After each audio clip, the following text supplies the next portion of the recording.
Hello, and thank you so much for taking the time out to listen. Today, I title this message, Working for Narcissists. Working for Narcissists.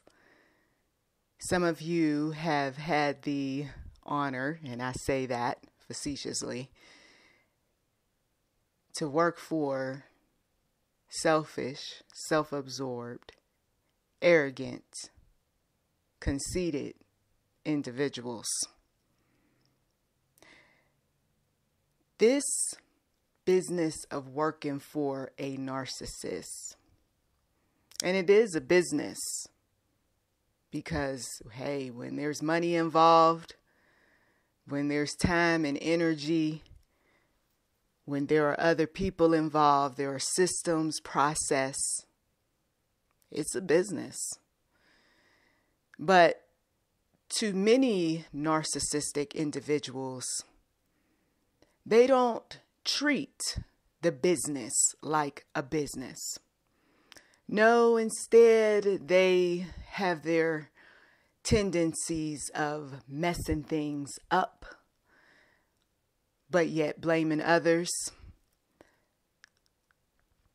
attacking relationships, destroying partnerships. Some of you all, you saw this sort of thing play out in media, but I want you to see it playing out at your workplace or working with family members who are narcissistic or working with friends who are narcissistic. See, it's very easy to look at someone from afar and paint a picture as to what you believe is wrong with that person. But can you see it when you work with that individual on a day-to-day basis, on a week-to-week basis, on a monthly basis, or annually? Can you see their impatience that shows up in their eyes when you, once again, made a mistake, but then they didn't train you properly or didn't even bother to train you?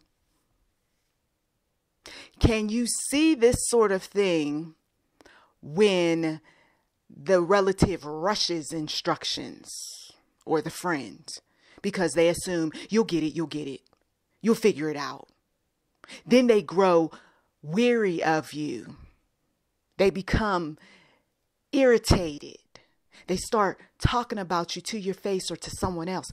I don't even know why he's working with me. I don't even know what I was thinking when I hired her. When one is so full of his or herself and ego is in the way, all they see is what they do. And you're just the sidekick, or you're in the background. And let's just say that you managed to figure everything out. Oh, you do such a good job that you outshine the narcissist, Lord. Somebody better be in prayer. Somebody better be putting that spiritual armor of protection all around you, according to Ephesians 6. Because, honey, if you don't, that narcissist is even going to talk about how well you do, but not in the way that you think he or she is talking about you or to you. No, those compliments, you got to be guarded, because flattery is deceptive, especially when one is jealous. Oh, did I mention the narcissist tends to act a bit jealous? You see, envious. Oh, so even though I didn't train him, he's still figuring it out. Oh, wow. Oh, he got a better way of doing this. He's saving time and money, and oh no, I don't want him to shine at the next meeting because I gotta continue to maintain my power. I gotta continue to look good in front of upper management. So I'll, mention a couple things, but I'm taking some of these ideas for myself. Ooh-wee. You see? The narcissist, once again, looking out for his or herself, although they do a good job of selling you on the fact that, hey, I'm looking out for you. And initially, yeah, the fact that they hired you, yes. The fact that they gave you a hookup every now and again when you needed some help or you needed a day off, or they, bought you a gift card or two. That's if they didn't get it free and then pawned it off as if they bought it for you. Oh, narcissists are very good about that sort of thing. They'll get something that they don't particularly care for, and so they'll pawn it off as a gift, as if they took the liberty, the time to go out and find this thing for you. Many a narcissists are cheap. You see, because if they don't look good on paper, that's messing with their money. So in order to look good on paper, remember I promised you X amount of hours. Well, I'm gonna have to pull those back. Remember I did tell you we were going to buy, these items to help you out in your department. Well, can't do that. But when they're trying to make a good impression on new supply, oh, they'll buy those items. You get away from that establishment and then you check in with some folks and say, did they ever buy such and such? Oh, yeah, they sure did. Not only that, they bought this and this. Well, why couldn't they have bought those things when I was working there? Because you see, buying those things when you were working there wasn't making the numbers look good. And you weren't new supply. Matter of fact, you were the one that, whether you spoke nicely or whether you spoke firmly about what you wanted, the narcissist got real petty, which brings me to the next point. They were mean-spirited and they started being petty because you asked for too much or you said too many things that insulted ego. Especially in the presence of other individuals who they were trying to impress. You got to think back. So you're on the narcissist, naughty Nancy, naughty Nick list. So we're going to pay you back, says the narcissist. Except, of course, that's happening in the narcissist's mind. They're not going to tell you that, but their actions are sure looking like that. And so for some narcissists, they make it so difficult that they drive you out. And that's what they wanted. If they can't find any wrong in you, or they know full well that what they would lodge a complaint about is petty, they're going to make life a bit difficult so that you'll start looking for another job. And if you talk to their favorites about what you're up to, that's good, because then their favorites are going to report back to the narcissist on what your next moves are. And now the narcissist has orchestrated the plan is ready for your departure by, once again, bringing in new narcissistic supply that they're going to impress initially, but then eventually they're going to put new narcissistic supply in check. Don't ask for anything else. Don't get too comfortable and think you're going to come over here and start criticizing me about what I'm doing. Oh, don't be that one to make a scene in front of everyone else, because then I'm going to have to teach you a lesson or two. You see? And so the people who get along really well with the narcissist, and Lord knows I have gotten along really well with narcissists. You know how? And this is the part of the message that some of you all are like, well, how do I deal? Well, here's the thing. If you can be able to put your self-esteem off on the shelf, you're going to get along really well with the narcissist. That means that you are going to be that one that listens and listens some more, and do some more until you can't stand working for or dealing with the narcissistic individuals any longer. So if they tell you work 8, 10, 12 hours, that's what you do. If they tell you we only need you for 5, 7, 9 hours, then that's what you do. When they tell you we don't have any money, you just work with what you got in the meantime. Don't be that one that wants to make a scene at the meeting. No, you keep your mouth shut.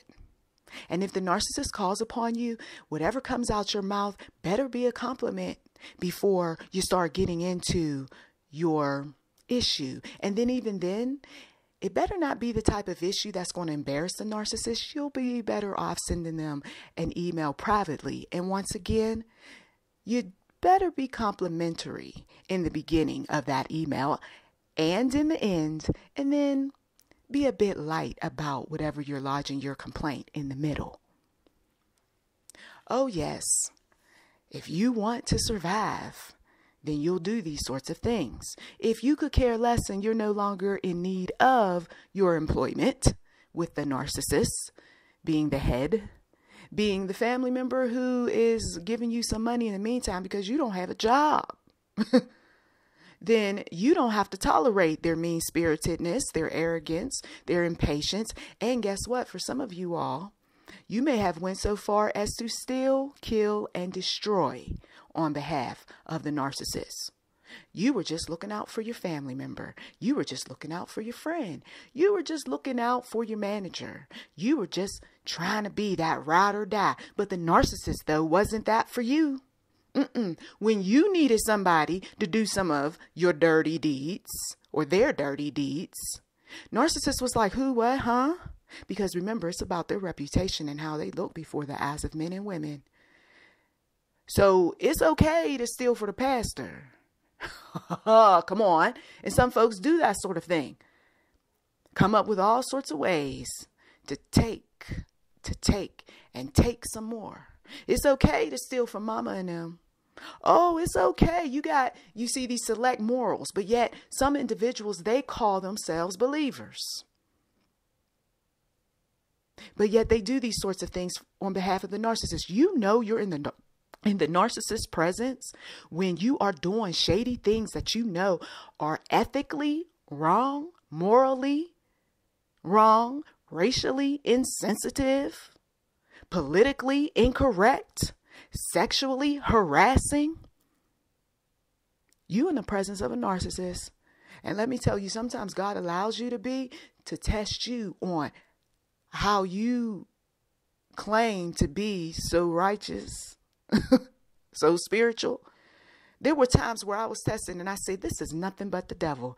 I even ran some of the requests by some spiritually minded individuals over the years. And they said, ooh, they trying to mess with you. They trying to get you caught up, girl. You better get away from them folks. Shoot, people like that, you end up in jail or 6 feet deep in your grave, or you end up getting fired because you know they're going to throw you under the bus. You see, when God is telling you, when you feel in your spirit, when you are fighting up against dark energy, negative energy on a regular basis, it's time to make your move. The narcissist wants to get you to a place where you compromise who you are. I get it. Some people need money right now, but is it worth selling your soul? When they are trying to play two sides of the fence, the narcissist is also, unfortunately, at times a believer, a person of faith, a person who claims to have a faith, but we don't know what that faith is. They will try to impress group A as well as group B, the right and the left, the people who are up and the people who are down. And when you say, well, what about us over here? The narcissist will say, well, I'm already helping so-and-so over here, but I'll help you too. But then sometimes there's this conflict between helping the two groups, the 2 departments or the 5 departments or the 3 units or wherever they're working. And now people are disappointed because nobody is feeling like their needs are met. This is where the manager, the leader, the disciplinarian, the director, whoever, this is when they want to disappear. They want to fall back. They go MIA. Ooh, the pressure is on. Oh, where are you, narcissist? I remember when one was trying to appease our group and was trying to appease another group. And we both had questions and we both were looking for our needs to be met. And the narcissist was hemming and hawing and coming up with excuses and talking in circles and then talking about one's personal life and trying to distract us. And we kept on them. And I'm telling you, for some of you all, that's what you're going to have to do. I'm going to keep knocking on your door. I'm going to keep sending you the email. I'm going to keep getting that, or at least attempting to get that answer. And then after a while, the narcissist says, oh, he or she will give up. Because that's what you do after you get tired of the petty games. When are you going to give me? When are you going to do for me? When are you going to, you said narcissist, you said narcissist, you said narcissist. And they're like, will she go away?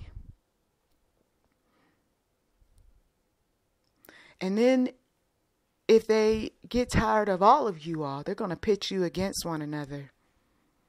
That's why you got to have a unified front. Some of you all, you may be for, you may be against the union, but when you got narcissistic type of leaders who are about their self-interest and what they want and don't mind working you and working you and working you and ignoring all of your requests, you got to have a unified front where everybody says, we're not coming to work today. Or everybody says, no, you're not getting any more overtime. Or I'm not going to continue to work with this particular department, group, unit, or whoever, whatever, until there are some things that are dealt with. And we're going to sit in this room until you or the group make things happen. Some individuals see that many of you all are very intelligent. They know where you're coming from because they listen to how you talk. They see the things that you've done with your work. And they say, this one, I can't pull one over. I better link up with this one. Make this one an assistant, a teammate. And that's all well and good. But remember, you see, who you serve. Remember your family. Remember what you've taught your children.